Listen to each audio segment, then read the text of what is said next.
자, 이어서 54번 문제 풀어보도록 하겠습니다. 좀 천천히 진행을 하고 있어요. 좀씩 이해해가면서 하기 위해서는 뭐 당장에 이걸 다 외워가지고 풀 수는 없기 때문에 그냥 풀어가는 과정들이라든가 방법 또는 요령 또 어떤 공식을 외워야 될지 주로 이런 것들을 이야기를 합니다. 자, 54번 문제 볼게요. 그림과 같은 구조물의 부정정 차수는 했어요. 부정정 차수를 묻는 거네요. 자, 부정정 차수를 물었을 때에는 그래도 이거를 잘 맞춰 가시오라고 하는 이제 그런 입장이에요. 자, 볼게요. 이 구조물.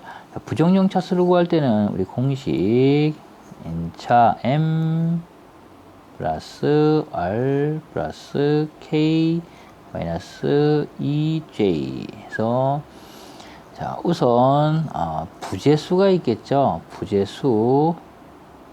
그 다음에 이거는 반력수. 그 다음에 이거는 강절점 수. 그 다음에 J는 조인트. 그죠? 조인트 수. 이렇게 해서 구하면 됩니다. 볼까요?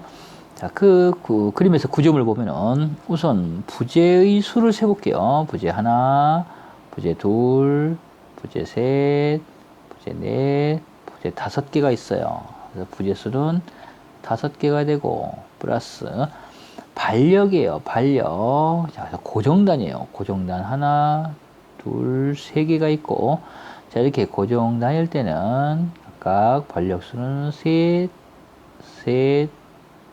3개가 됩니다.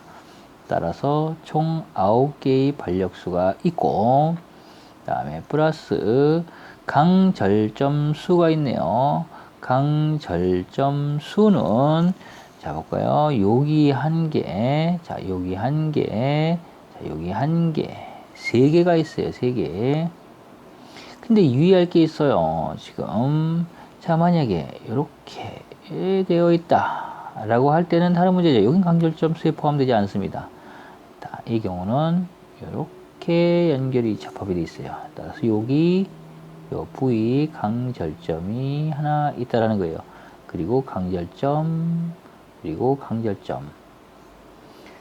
자, 그래서 강절점은 3개고 마이너스 2 곱하기 조인트는 몇 개일까요? 조인트는 1개, 2개, 3개, 4개, 5개, 6개. 총 6개의 조인트가 있으니까 2 곱하기 6 하면 되겠네요. 는 14에 17이네요. 이거는 17. 14 더하기 3이니까요. 빼기 2, 6, 12니까 12는 5가 되니까 5차 부정정 구조물이 됩니다. 따라서 답은 2번 5차 부정정. 이렇게 풀어갈 수가 있겠죠. 자, 이 부정정 차수 구하는 문제도요, 단골 문제예요. 아주 매번 나온다. 예를 들어, 대표적인 예가 휨 모멘트나 반력이나 지금처럼 부정정 차수 구하는 이 문제는 거의 매회 나오고 있어요. 매회차. 그래서 꼭 알아둬야 될 문제 중에 하나다라는 거예요. 자, 답은 2번 5차 부정정이 있고 다시 한번 리뷰를 해가면서 정리를 해 두십니다. 자, 55번 문제 풀어보도록 하겠습니다. 55번 문제. 강도 설계법으로 철근 콘크리트 볼을 설계 시 공칭 모멘트 강도가 mn 있고 자 그리고 150kN/m 강도 감소 계수 파이가 있네요. 파이 항상 이제 강도 감소 계수는 경우에 따라 여러 가지로 나뉘어져 있습니다. 각각 0.85, 0.65 이렇게 해서 여러 가지가 있고 해당되는 강도 감소 계수인 파이를 곱해서 산정을 하게 됩니다. 자, 근데 여기서는 줬어요. 0.85에서요. 있고 이때 설계 모멘트 값이 얼마냐 따라서 설계 모멘트 값을 구하시오 라는 문제고요. 자, 설계 모멘트 값은 공칭 모멘트 강도가 있으니까 공칭 모멘트 강도에 곱하기 감소가 되잖아요, 강도가. 따라서 이 개수를 곱하면 되는 거예요. 그래서 파이. 그래서 요대로 구하면 됩니다. 따라서 공칭 모멘트 강도는 mn 150 곱하기 감소계수가 있으니까 0.85 해서 설계 모멘트를 구할 수가 있고는 약 127.5 kN. 뭐 단위가 여기서 kN 미터니까요. 그대로 kN 미터가 된다. 따라서 답은 127.5 kN 맞죠? 3번이네요. 이렇게 구할 수가 있다. 이 문제도 서비스 문제예요. 꼭 유의해 두실 필요가 있습니다. 우리가 설계해야 될 모멘트 값이 있고 공칭 모멘트 강도가 있는데 이때 감소가 되는 비율만 갖고 가면 그렇게 설계하면 된다라는 그 부분 유의하시면 됩니다. 자, 이 부분도 잘 이해해 두실 필요가 있고 자주 등장하는 문제는 아니에요. 다만 쉽다 이렇게 되시면은 유의하시고 이번 기회에 그대로 한 번 더 정리를 해 두십니다.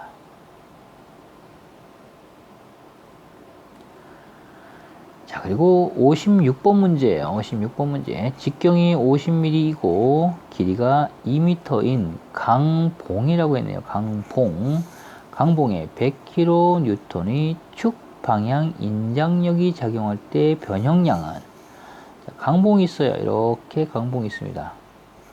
강봉이 있고 다음에 직경이 50mm예요. 그리고 이 강봉의 전체 길이는 2m예요. 2m. 그러니까 2000mm가 되겠죠. 그럼 단위가 이제 통일이 됐어요. 자, 얘를 가지고 뭘 구해야 되냐, 지금. 그럴 때는 변형량을 구하는 거예요. 변형량. 자, 변형량이니까 델타 L이 되겠죠. 그죠? 자, 왜 델타 L이 생기냐면은 이 강봉에 100kN의 축 방향의 인장력이라고 했어요. 그러면은 축 방향이면은 요쪽 방향이겠죠. 이렇게. 그리고 축 방향 인장력이 작용을 하는 그 인장력의 크기는 100kN이라고 했어요. 자, 이렇게 양쪽으로 100kN으로 쭉 늘렸을 때에 그때 얘는 변형이 되겠죠. 늘어납니다. 살짝. 그래서 자, 이 부분에서부터 조금씩 늘어나게 될 거예요. 자, 그러면 이 늘어나는 길이가 얼마냐? 이것이 변형량 델타 L이 되겠죠. 이 2000mm는 전체 강봉의 길이기 때문에 L이 됩니다. 그래서 요 탄성계수의 식으로 구할 수가 있고, 탄성계수 E는 변형량에 대해서 변형량분의 응력이 돼요. 변형률분의 응력이 되겠죠.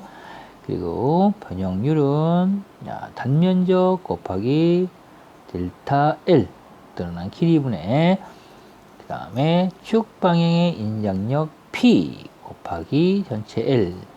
즉, 이 L의 길이 이 2000이라는 길이에 그대로 있는 상태에서 P만큼, 즉 여기 100kN을 잡아당겼으니까 둘이 곱하고, 여기에 단면적이 작으면 즉 이렇게 얇은 것과 두꺼운 것을 비교를 해볼 때요, 얇은 것을 쭉 늘리는 것이 두꺼운 것을 늘리는 것보다는 잘 늘어나겠죠. 이게 훨씬 더 잘 늘어납니다. 따라서 단면적은 아래로 내려가게 되고, 그래서 단면적 곱하기 델타 L 하게 되면 됩니다. 그래서 이제 구해보면요, 어떻게 구하면 되냐면은 델타 L 값은 일단은 있어요. 그리고 강봉의 탄성 계수 값이 있어요. 그럼 탄성 계수를 줬다는 거죠. 이를 줬어요. 그럼 탄성 계수가 2.0 그다음에 곱하기 10의 5승 줬고는 P 줬어요. 100이라는 숫자를 줬어요. 그리고 곱하기 전체 길이가 얼마예요? 2000mm잖아요. 그럼 2000mm가 되겠고, 그 다음에 단면적은 얼마예요? 지금 요 원형 강봉이기 때문에, 그러면 이 봉의 원형 단면에 이런 단면적을 구하는 식, 뭐죠? 4분의 파이 R, 4분의 파이 D 자승이죠. D 자승 파이 곱하기 D 자승이고, 그 다음에 다시 곱하기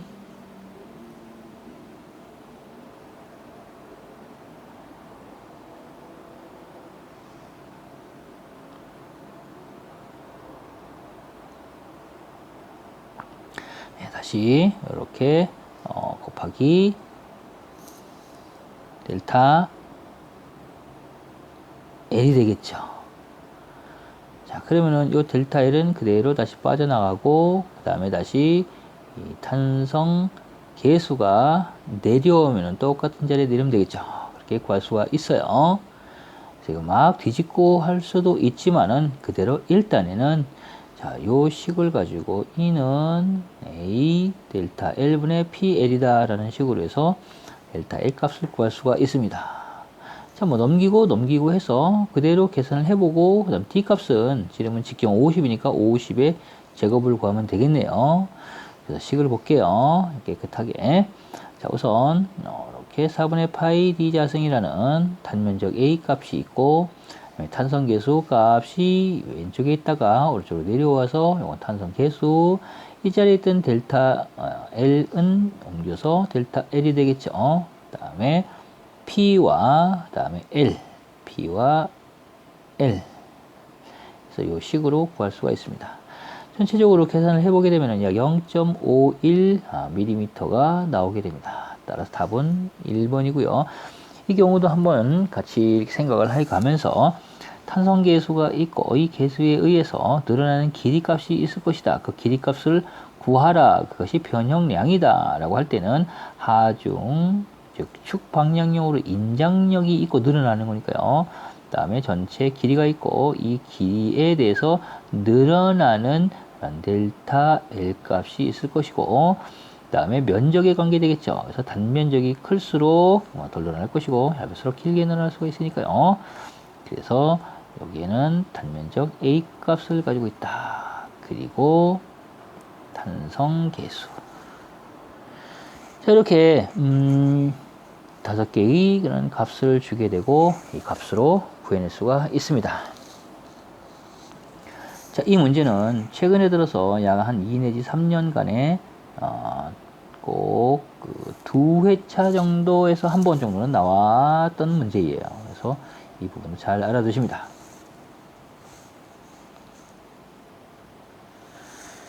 자, 이제 57번 문제 보도록 할게요. 철근 직경 DV에 따른 표준 갈고리의 구부림 최소 내면 반지름 기준으로 옳지 않은 것을 냈어요. 철근 직경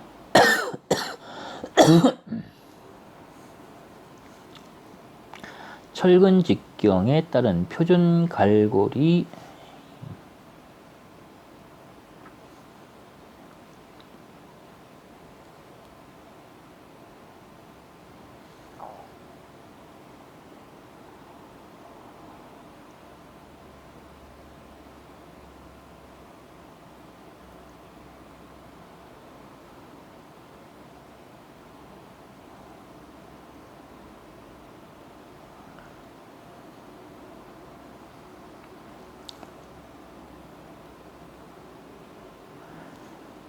자, 57번 보도록 하겠습니다. 철근 직경 D에 따른 표준 갈고리의 구부림 최소 내면 반지름을 반지름 기준이죠. 반지름 기준으로 옳지 않은 것은 이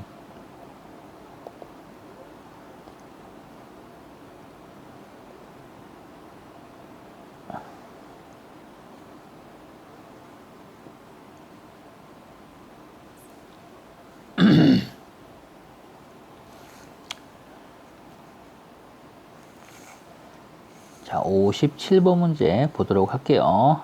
철근 직경 DB에 따른 표준 갈고리의 구부림 최소 내면 반지름 기준으로 옳지 않은 것은 했어요.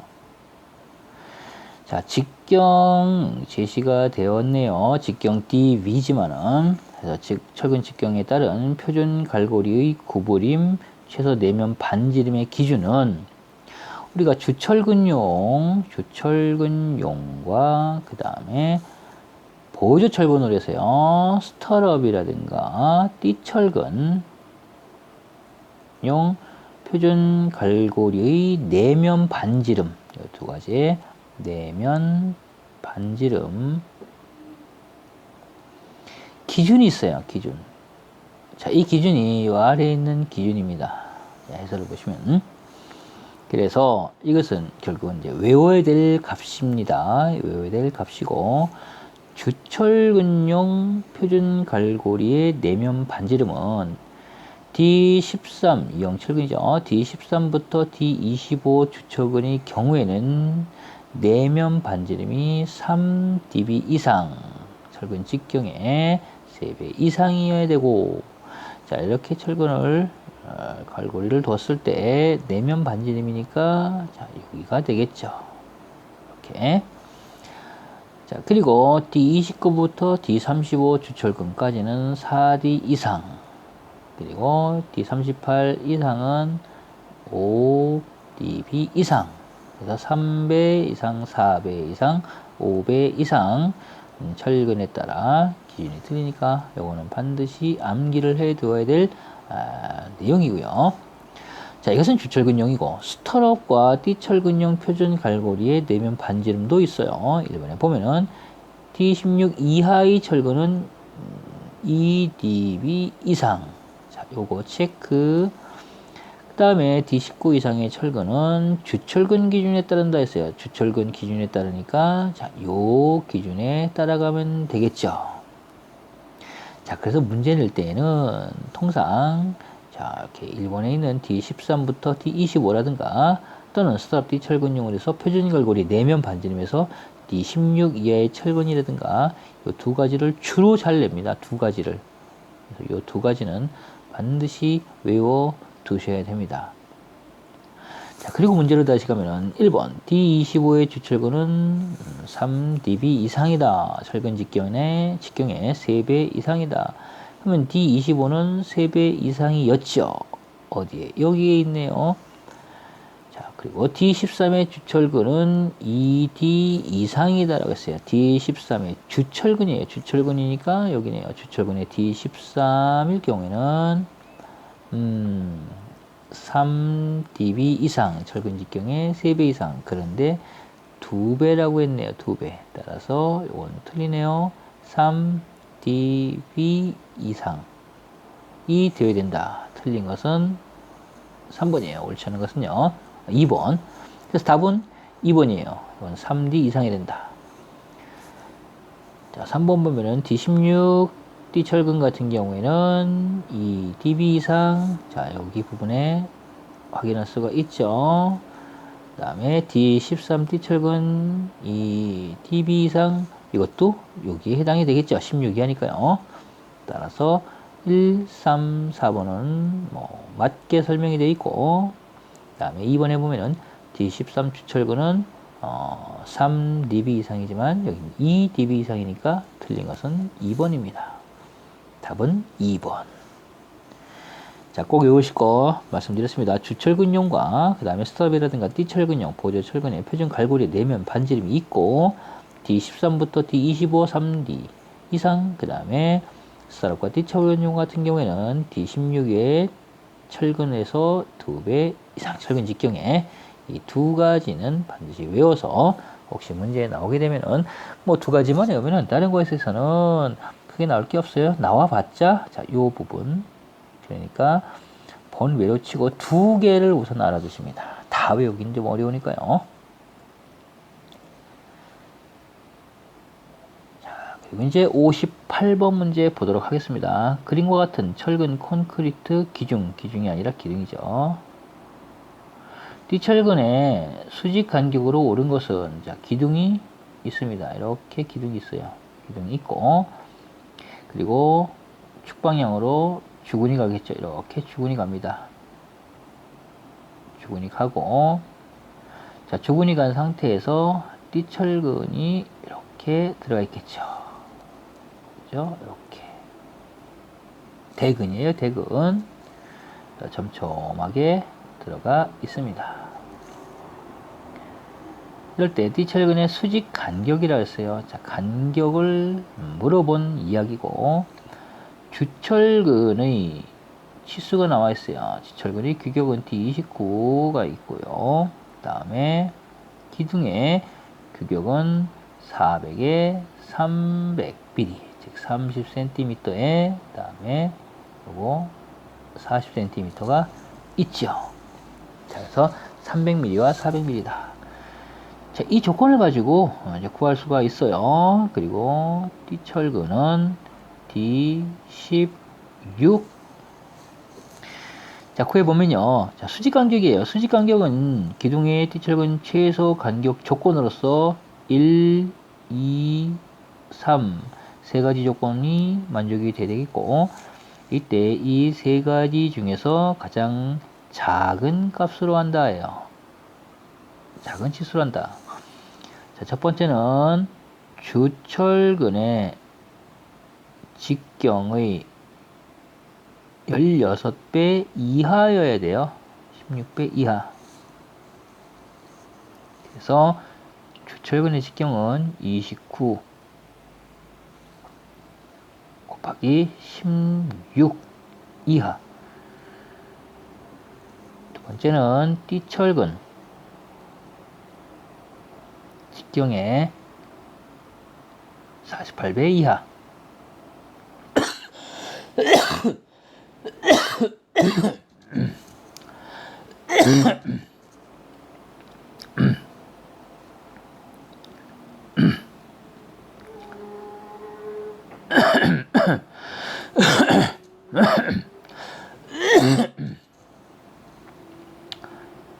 따라서 띠철근의 규격은 10이죠. 10 곱하기 48. 그리고 기둥 단면의 최소폭 어떤 거죠? 30에 40cm니까 최소폭은 300mm네요. 300mm가 최소폭이니까요.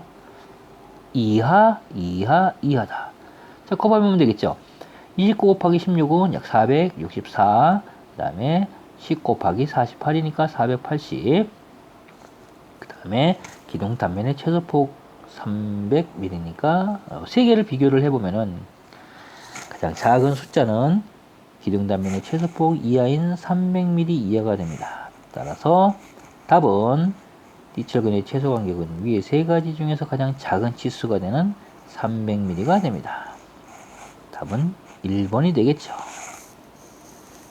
자, 이렇게 기둥에서 이 띠철근의 최소 간격을 묻는 경우가 종종 있습니다. 그래서 이 부분도 반드시 알아두셔야 되는데, 주철근 직경의 16배 이하, 띠철근 직경의 48배 이하, 기둥 단면의 최소폭 이하, 이 세 개의 조건 중 최소값이니까 반드시 알아두셔야 됩니다. 이 세 가지는요. 자, 답은 1번이었어요. 자, 58번이었고요. 자, 59번 문제예요.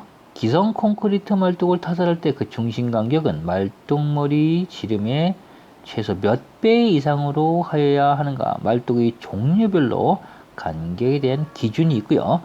기성 콘크리트 말뚝은 말뚝 중심 간격이 말뚝의 지름의 2.5배 이상 이어야 하고요. 자, 조건 1. 다음에 750mm 이상이어야 돼요. 이 두 개를 동시에 만족을 해야 됩니다. 2.5D 이상 또는 750mm 이상이어야 되기 때문에 그런 계산을 하면 되는데, 근데 여기서는 그냥 몇 배 이상, 즉 말뚝머리 지름인 D의 D값의 몇 배냐라고 물었어요. 단순하게. 그래서 여기는 말뚝에 지름을 준 게 아니기 때문에 그대로 답은 2.5배, 즉 2.5D 이상이어야 되니까 2.5배가 됩니다. 뭐죠? 59번에는 그래서 2번이 됩니다. 자, 해설을 잠깐 볼게요. 과거에는 나무말뚝도 가끔씩 등장을 했습니다. 근데 최근에 들어서는 주로 기성 콘크리트 말뚝을 물어봅니다. 가끔씩 한 2 내지 3년에 한 번 정도는 강제 말뚝을 물어보기도 하고요. 때에 따라서는 현장 타설 콘크리트 말뚝도 물어봤는데, 어쨌든 빈도수로는 가장 높은 빈도를 갖는 게 기성 콘크리트 말뚝이에요. 그래서 이거는 꼭 알아두셔야 된다는 거예요. 자, 59번 문제였고요. 60번 문제로 갑니다. 다음 그림과 같은 단순보의 B점의 반력값은 했어요. 반력값을 구하라는 거네요. 반력. 자, 이 부분도요, 이것도 식을 세워서 이거를 다 찾아낼 수가 없기 때문에 정말 단순하게 외워야 됩니다. 그래서 이렇게 하중이 작용을 할 때에,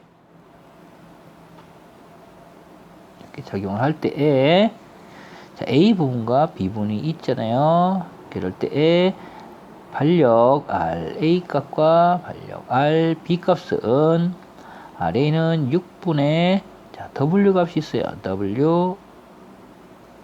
WL. RB 값은 3분의 WL이에요.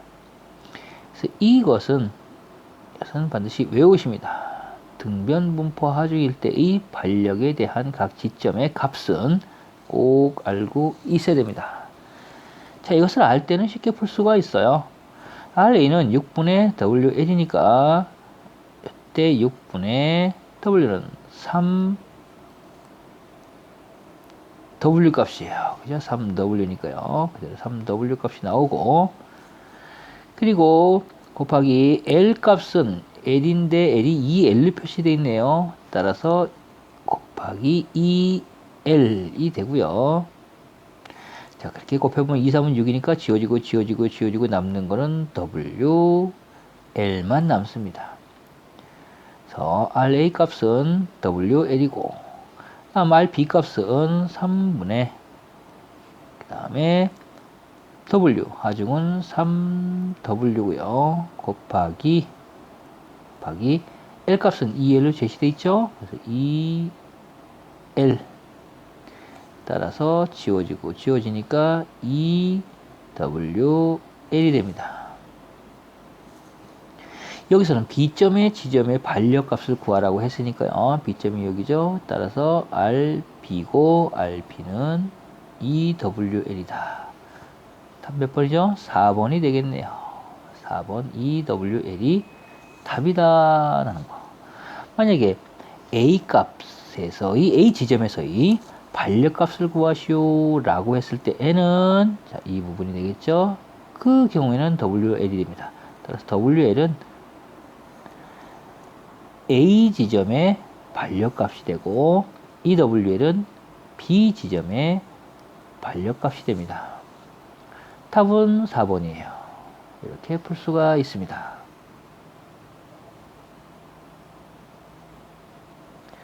자, 이상으로 2020년 3회차 문제 다 풀어보았습니다. 꽤 외울 게 있으니까요. 20문제 차근차근 이 3시간에 걸쳐서 풀어봤으니까 여러분들 같이 공부를 해가면서 무엇을 외워야 되는지, 그리고 이 3회차에서 나왔던 문제가 추후에 또 똑같이 제시될 수 있는 문제들이 여러 개 있으니까 꼭 필히 복습을 해 두십니다.